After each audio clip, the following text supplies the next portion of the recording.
So you might be asking, where do the habits of mind fit in my total curriculum? You might be thinking, look, I've already got so much to teach, how am I going to fit this in? And so what we'd like to do is to share with you where the habits of mind fit in terms of your instructional program. Basically, you have to make 4 kinds of decisions as you're thinking about lesson design. And one of them has to do with content. What is it that my students need to know or be able to do as a result of my instruction?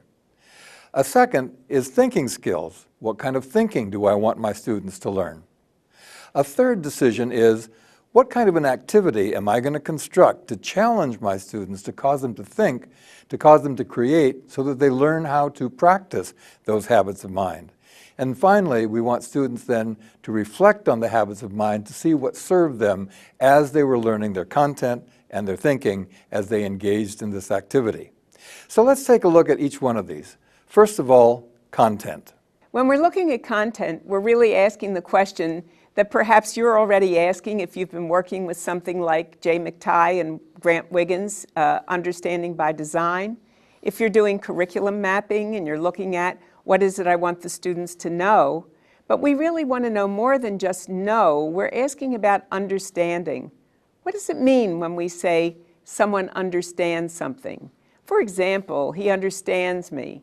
What does it really mean when we say he understands me, or she understands French? Or perhaps the students are understanding this concept. What do we mean when we say understanding? Or like my wife says, you just don't understand me. So what we're trying to do is get to what that might mean. When we think about it, we mean that when you say understanding, it means that, for example, you can explain it accurately. It could mean that you could give your interpretation, put it in your own words, for example. Or take another's perspective. So, for example, when Art's wife says, you just don't understand me, perhaps she's asking, can you see it from my point of view? To be able to empathize with another person who holds that point of view. Why is he or she feeling that way? Or perhaps you want to ask further questions. Now that you really get a deeper part of an understanding, what more do you want to know? Has it piqued your curiosity? What are you wondering about? I think people understand something when they can apply it, when they can take this idea and use it in a completely different context. So all of those might be indicators of understanding. But let's take a moment and look at the verbs here. Notice what we're saying: explain, interpret, empathize, question, apply. Notice that each one of those is a thinking skill. You cannot teach any content without a thinking skill.